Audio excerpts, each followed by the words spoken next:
KDN telah pun mendapat persetujuan di peringkat Jemaah Menteri secara dasarnya untuk KDN meminda atau mengadakan satu undang-undang baru, iaitu Akta Tahanan Rumah. Jadi segi dasar kita dah dapat kelulusan Jemaah Menteri. Seterusnya, KDN akan berbincang dengan Jabatan Peguam Negara untuk membangunkan matriks ataupun kerangka apakah maksud Akta Tahanan Rumah ini.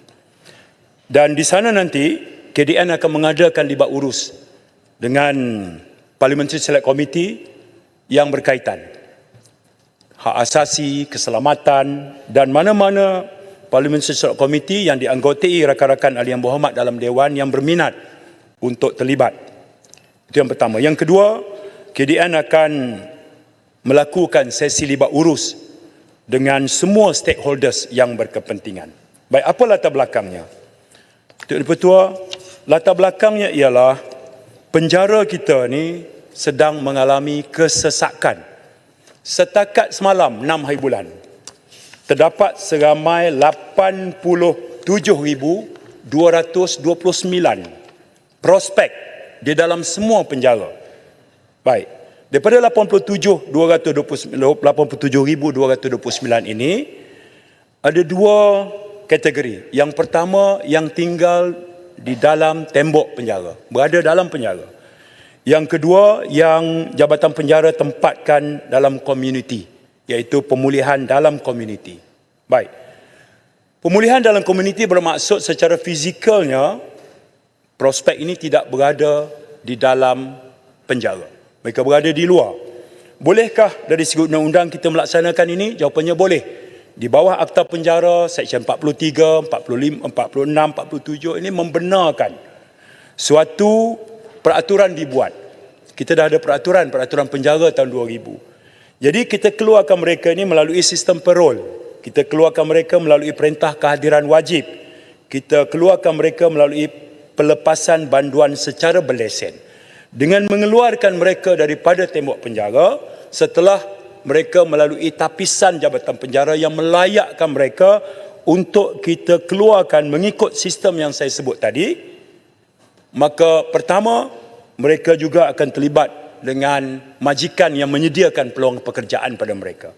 Mereka akan berada di luar, mereka cepat menyesuaikan diri. Baik. Bagi setiap 800 orang yang berada di luar melalui perintah kehadiran wajib, sistem parol, pembebasan banduan secara berlesen, bila tamat tempoh menjalani hukuman penjara, bagi setiap 800 yang bebas, yang mengulangi kesalahan dan masuk balik dalam penjara cuma satu. Ini kita panggil kadar residivism. Apa kesimpulannya? Kesimpulannya lah ini adalah success story. Kerana itu, kita bercadang bahawa punca kesesakan yang ikut disumbangkan oleh, pertama, mereka yang berada dalam penjara yang belum disabit. Mereka ini namanya tahanan reman. Apabila mereka dibawa ke mahkamah untuk dituduh, pending trial date, mahkamah akan kata mereka hendaklah ditahan reman. Baik, hari ini terdapat seramai 28,000 orang yang berstatus reman dalam penjara. Baik, penjara kita muatannya 74,000 aja.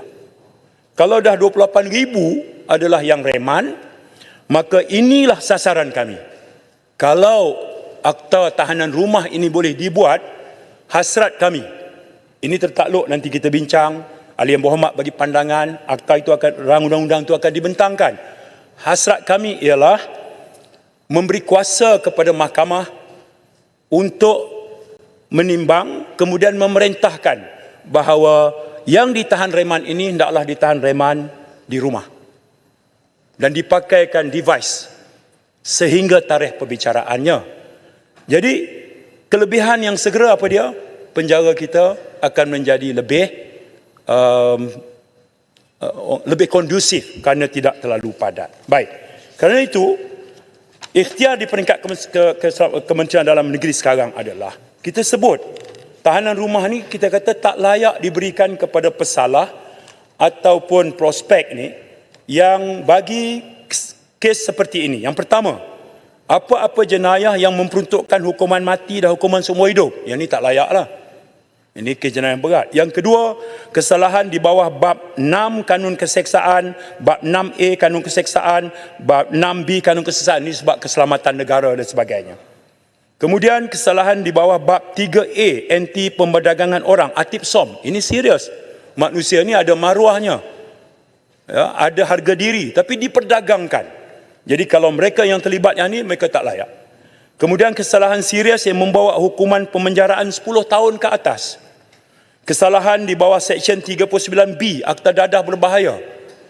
Kesalahan keganasan rumah tangga dan kesalahan yang melibatkan kanak-kanak.